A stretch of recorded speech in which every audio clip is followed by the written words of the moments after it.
In the last video, we looked at the government's pricing agricultural emissions proposal, what it is, and what it means to you. In this video, we're going to look at what the government expects this to achieve. So first we're going to look at Table 6 in the government's consultation document. So this table shows the emissions reductions that the government is expecting under different scenarios. Basically, they are expecting, regardless of whether they charge this at the processor level or at the farm level, it will reduce total agricultural emissions from New Zealand by 10%. How? Well, through farmers using mitigation technologies and through reduced production. And the more we look at the numbers, the more you'll see that reduced production is probably the primary driver in these emissions reductions. To show that, we can go to Table 7 in the same document. This shows the proportional change in net revenue to the agricultural economy by 2030 as a result of this proposal. We can see in here that dairy revenue is projected to reduce by 6%, and sheep and beef revenue is expected to reduce by 21%. This is due to both the price of the levy itself and to a reduction in agricultural production. So if we go to Table 8, we can look at that production. In Table 8, we can see that dairy production, milk solids production, is expected to reduce by 4%. Deer and sheep production is expected to crash by 15 to 18%. But beef production is expected to slightly increase by 5%. So first let's discuss that beef production, because that's an unusual one. I had a chat to some beef and lamb staff at a meeting last week about that, and they explained to me that the government in their modelling has been assuming that a bolus will be available for cattle which will reduce methane emissions, but that bolus would not be available for sheep or deer.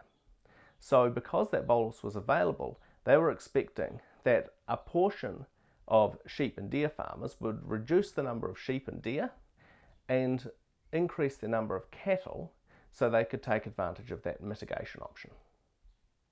The problem is that that bolus is not on the market. We do not know if that bolus will be available at all. Now the next point to look at is dairy production. So this table is predicting that dairy production will fall by 4% because of the levy cost. Now let's have a think about this logically.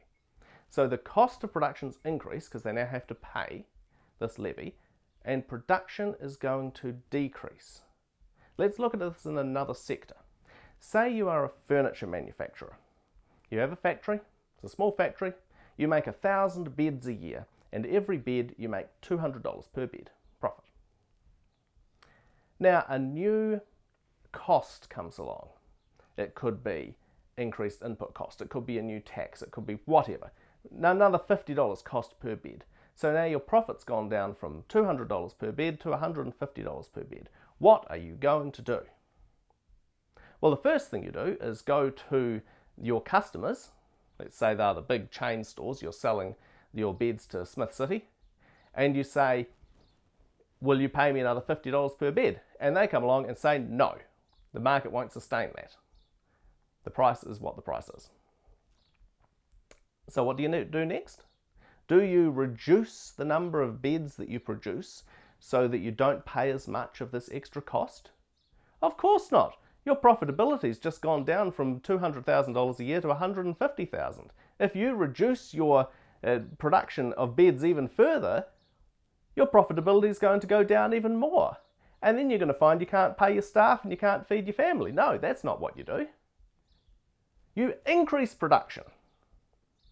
You try and make that money back. You produce more beds.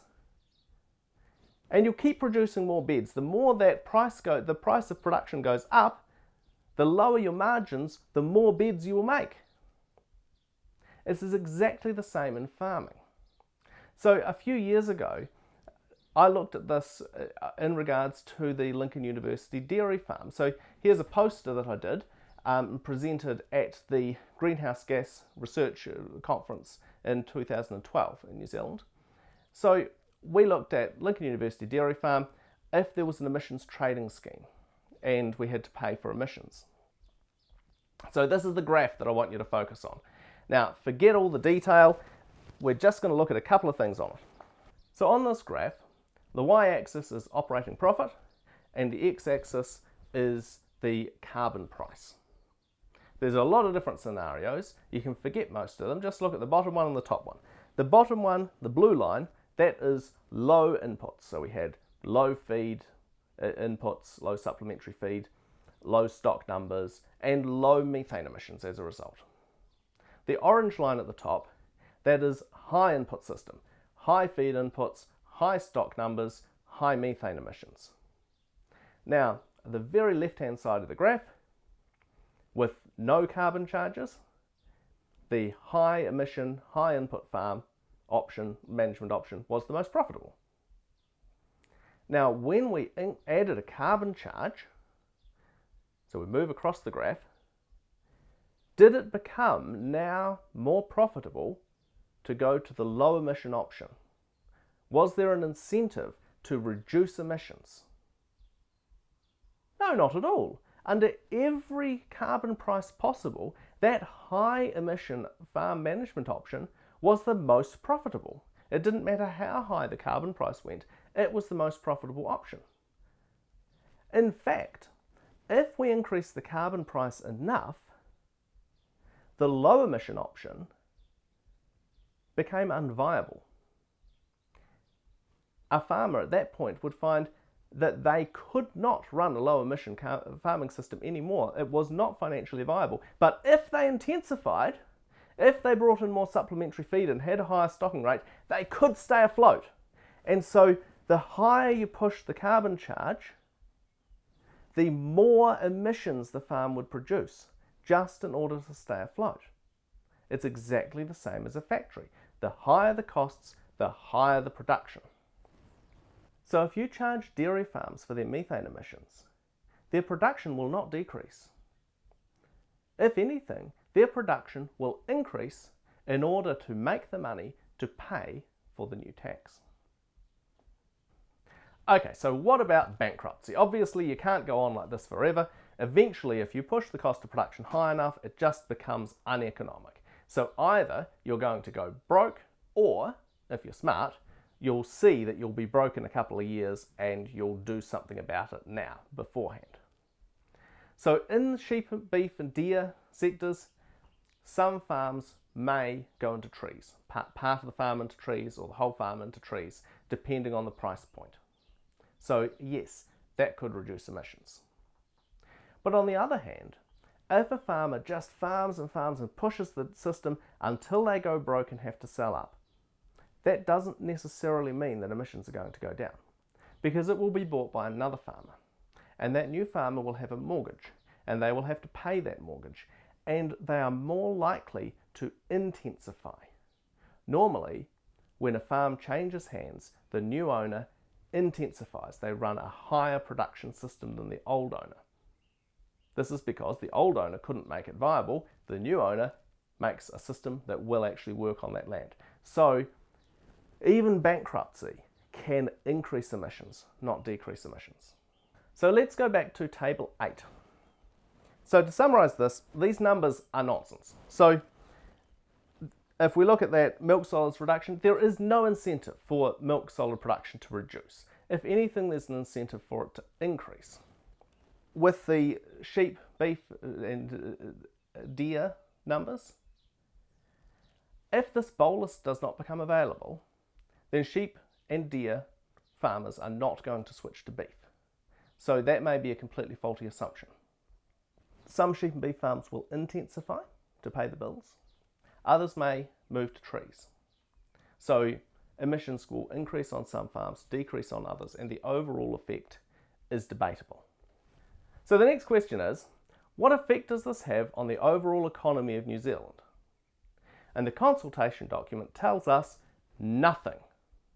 There is no information in the consultation document about what this means for the tax take in New Zealand, for allied industries of farming, for the overall GDP of the country.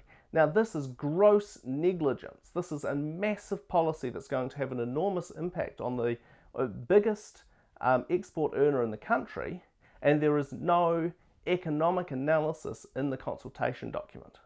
I have no idea what the impact will be on the overall economy, but I can pretty well assure you that if the government isn't telling us, it's going to be bad. So now we get to the most important question. What does this actually mean for New Zealand's emissions and global emissions? Because that's what this is all about. So I know I've criticised the government's figures earlier in this video, but let's just assume they're correct for a moment and have a look at their projections for the effect on New Zealand and global greenhouse gas emissions. So in Table 9 in the consultation document, the second column is the reduction in emissions from New Zealand as a result of this policy. The third and fourth columns are about leakage. So if New Zealand produces fewer lambs, then someone else is going to produce more lambs and they will increase their emissions. So this shows us the amount of extra global emissions as a result of that effect. The final column shows us the net effect on global emissions when you take the New Zealand emissions added to the overseas increase. So let's look at this line by line. So we look at beef. Beef is predicted to have no leakage, so that means that they're not expecting any reduction in beef production from New Zealand, as we discussed earlier, but they are expecting a large reduction in beef emissions. So this comes back to that bolus that I discussed earlier. So if that bolus doesn't exist, if it isn't on the market by 2030, then that reduction in emissions from beef won't exist either. Now, if we go back up to dairy, we can see they're expecting a reduction in emissions from dairy, which is partly offset by a foreign increase in emissions. So that means that some of the reduction in dairy emissions for New Zealand is driven by a production decrease, which is offset from overseas, and some comes from increased efficiency, use of mitigation technologies like the bolus we just discussed, things to reduce the methane emissions from effluent ponds and other things like that. So if we look at sheep, this is assuming that there will be a large reduction in emissions from sheep producers, but because few mitigation technologies will be available for the sheep sector, this reduction will be driven by a decrease in sheep production. And that will cause an increase in offshore sheep production. So New Zealand's sheep meat production will reduce, causing a 1.6 megatonne of carbon reduction in New Zealand's emissions, but that will be more than offset by a 2.1 megatonne increase overseas. So overall, sheep emissions in the world will actually increase as a result of this policy.